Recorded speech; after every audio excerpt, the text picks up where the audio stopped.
Hello hi नमस्कार, कैसे हैं आप सभी मेरे इंटर के महारथियों। उम्मीद करता हूं कि अच्छे होंगे, मस्त होंगे और साथ ही साथ स्वस्थ होंगे।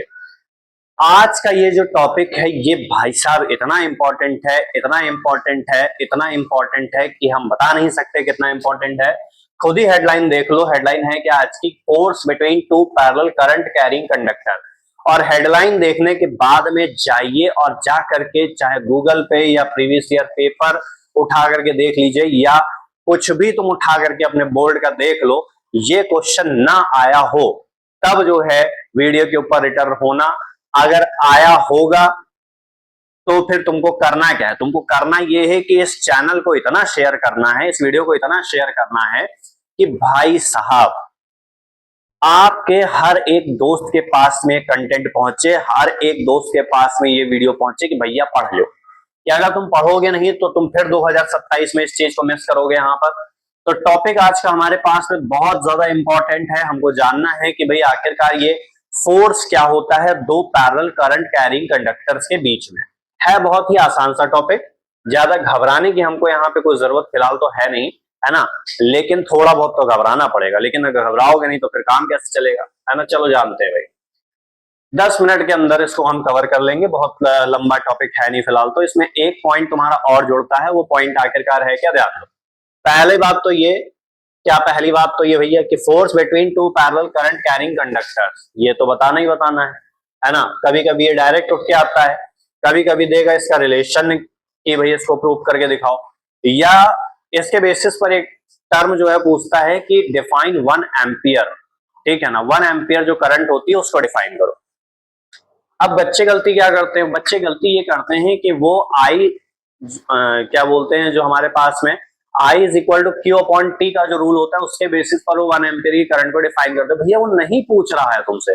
तुमसे अगर 1 एम्पियर की करंट को पूछ रहा है तो इसका मतलब तुमको यहाँ पे पैरेलल कंडक्टर्स की वजह से जो करंट यहाँ निकल रही है उसको बताना है। एग्जामिनर बेवकूफ थोड़ी ना है कि तुमसे इतना आसान पूछ लेगा पेपर में भी 12th के बोर्ड में। तो देखो यहाँ पे ध्यान दो कि force between two parallel current carrying conductor, दो हमारे पास में कंडक्टर है, वायर है, उनमें करंट बह रही है और दोनों एक दूसरे के क्या है, पैरेलल है। इनके बीच में हमको फोर्स जो है वो निकालना है। सबसे पहली बात, इस वीडियो को शेयर करिए, लाइक करिए। जो लोग नए हैं वो सब्सक्राइब भी कर लें, क्योंकि आज के इस टॉपिक में हम आपको वो चीज देने जा रहे हैं जो कि ना जाने कितनी बार जो है वो बोर्ड में आया है। इतने मजे तरीके से हम इस चीज को समझेंगे, जानेंगे और पूरा का पूरा कॉन्सेप्ट जो है अपना क्लियर करें। ध्यान दो, पी क्यू और आर एस हमारे पास में दो वायर हैं, इनको आर मीटर की डिस्टेंस पे रखा गया है। अब कहोगे कि भैया ये क्या मजाक है यार, यहाँ भी पी क्यू आर एस, यहाँ भी पी क्यू। भैया एक ही सिस्टम है, बस थोड़ा सा बदल दिया गया है और वो क्या बदला हुआ है वो अभी तुमको यहाँ पे पता चल जाएगा। ध्यान, अब इनको आर मीटर के डिस्टेंस पे रखा गया है। इसमें I1 करंट फ्लो कर रही है, इसमें I2 करंट फ्लो कर रही है। अब हमें ये बात पता है कि जब किसी कंडक्टर के अंदर इलेक्ट्रिक करंट फ्लो करती है तो वो अपने चारों तरफ एक मैग्नेटिक फील्ड जो है वो इंड्यूस कर लेता है। उसकी वजह से किसी दूसरे कंडक्टर के ऊपर फोर्स लगता है, चाहे वो कोई वायर हो, है ना, चाहे वो तुम्हारे पास में कोई मैग्नेट हो, कुछ भी हो, है ना। एक तरीके से उस पर फोर्स जो है वो अप्लाई करेगा। ध्यान दो, तो इसकी वजह से जो फोर्स यहाँ पे अप्लाई हो रहा है वो आर एस वायर पे हो रहा है, और आर एस वायर पे जो करंट I2 बह रही है उसकी वजह से फोर्स अप्लाई हो रहा है वो I1 पे हो रहा है, सॉरी PQ पे हो रहा है। अब I1 करंट की वजह से जो मैग्नेटिक फील्ड यहाँ B1 बन रही है, यानी कि आर एस वायर पे जो मैग्नेटिक फील्ड बन रही है वो कितनी है, B1 है। एक चीज यहाँ नोटिस की होगी कि जो करंट की डायरेक्शन है वो करंट की डायरेक्शन एक ही है। यही बात यहाँ पे इन दोनों फिगर की वजह से हमको यहाँ आइडेंटिफाई करनी कि जब करंट की डायरेक्शन सेम होती है तो दोनों वायर एक दूसरे को अट्रैक्ट करते हैं, लेकिन जब रिवर्स कर दोगे डायरेक्शन को तो दोनों एक दूसरे को क्या कर देंगे भैया, रिपल कर देंगे। हमने मान लिया कि वायर की जो लेंथ है वो लेंथ कितनी है, यहाँ पे कैपिटल L है। तो ध्यान दो, आर एस वायर पर PQ में I1 करंट की वजह से जो मैग्नेटिक फील्ड है वो मैग्नेटिक फील्ड कितनी है भाई, म्यू नॉट अपॉन में 2 पाई I1 करंट हो गई अपॉन में R, ये हो गई इक्वेशन नंबर फर्स्ट। अब यहां पर हम ये बात देखेंगे कि आर एस वायर पे जो फोर्स जो है वो फोर्स आखिरकार कितना लग रहा है। एक फार्मूला जो है अभी हम क्लास 10th में पढ़ के आए हैं, वो क्या है formula, F is equal to I B L sine theta. ठीक भाई, अब देखो आर एस वायर पे जो फोर्स है वो फोर्स कितना लगेगा, एफ लगेगा। आई यानी कि आर एस पे करंट कौन सी बह रही है, आई टू करंट बह रही है, तो इसको हमने कह दिया आई टू। मैग्नेटिक फील्ड क्या है, बी वन, लेंथ एल ही बोली जाएगी और साइन तुम्हारा कितना हो गया, थीटा हो गया। ठीक है, इक्वेशन फर्स्ट से एक काम करो जरा सा कि B1 की वैल्यू उठा करके यहां पर भैया मुन्ना पुट कर दो, तो F इज इक्वल टू यहां क्या हो जाएगा I2 और B1 की वैल्यू म्यू नॉट अपॉन में 2 पाई I1 upon small r into L और ये तुम्हारा साइन थीटा। इस L को उठा करके इसके अपॉन में ले आओ, फोर्स पर यूनिट लेंथ हो जाएगा F बाई L और इसको थोड़ा सा हम सुसज्जित कर लेते हैं, तो म्यू नॉट अपॉन में 2 पाई I1 I2 अपॉन में स्मॉल r और इनटू का साइन थीटा। यहां पे ध्यान दो कि जो मैग्नेटिक फील्ड यहां बन रही है आर एस वायर पे, वो आर एस वायर पे magnetic field plane of paper के परपेंडिकुलर है या वायर के परपेंडिकुलर है। ये बात हम कैसे जानेंगे, ये बात हम जानेंगे राइट हैंड पाम रूल से, या फिर एक और रूल होता है मैक्सवेल का राइट हैंड स्क्रू रूल, उसकी मदद से भी तुम ये बात जान सकते हो। उसके बारे में हम छोटा सा वीडियो एक अलग बना देंगे, 5-6 रूल हैं छोटे छोटे, उसको जानेंगे समझेंगे। अभी के लिए फिलहाल तो इतना ही समझ लो। तो जब परपेंडिकुलर है तो एंगल कितना हो जाएगा, 90 डिग्री। यहां पर थीटा की वैल्यू जो होगी वो कितनी होगी, 90 डिग्री। तो साइन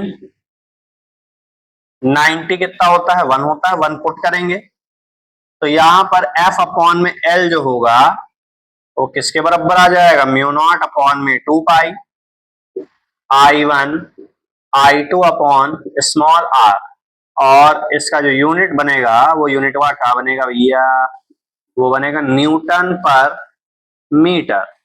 एक टर्म तो ये हो गया कि जब वायर पे जो करंट है वो करंट डिफरेंट है ना, अलग अलग है, तो यहां पर जो फोर्स पर यूनिट लेंथ होगा वायर की वो कितना आएगा, म्यू नॉट अपॉन 2 पाई I1 I2 पाई r और यूनिट क्या होगी, न्यूटन पर मीटर।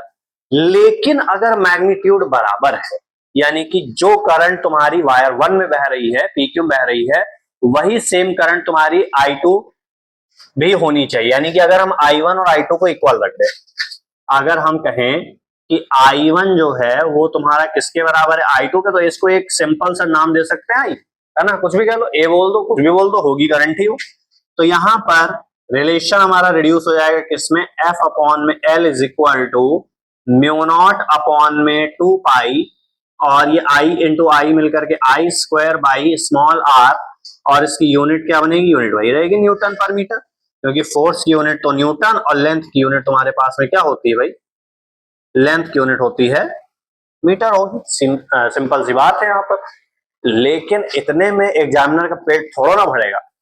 अब वो तुमसे पूछेगा कि बताओ 1 एम्पियर की डेफिनेशन, परिभाषा जो है वो आखिरकार क्या होती है। तो बिल्कुल घबराने की जरूरत नहीं है भाई, जब अपन बैठा है तो तुमको घबराने की जरूरत क्या है। देखो मान लो कि ये वायर है तुम्हारे पास में और ये कुछ डिस्टेंस पे रखे, अगर दोनों वायर 1 मीटर की डिस्टेंस पे हैं, कितने पर हैं, 1 मीटर की डिस्टेंस पर हैं, तो 1 मीटर की डिस्टेंस पर होने पर अगर इनकी पर यूनिट लेंथ पर कितना फोर्स अप्लाई करें, पर यूनिट लेंथ पर अगर 2 इंटू 10 टू दी पावर -7 का जो फोर्स है ये अगर अप्लाई होता है तो इसमें बहने वाली करंट कितनी होगी, 1 एम्पियर।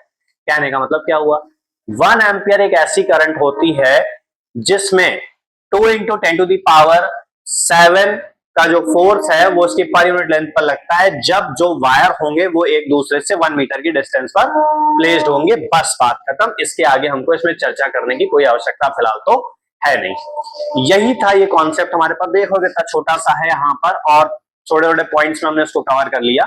ज्यादा हमको इसमें बताने की कोई आवश्यकता नहीं, इतनी ही बात आती है, इतनी ही बात आपको जाननी है। चाहे वो IIT का बच्चा हो, चाहे वो नीट का बच्चा हो, उसके पेपर में भी ये कॉन्सेप्ट जो है पूछा जाता है, जाना जाता है।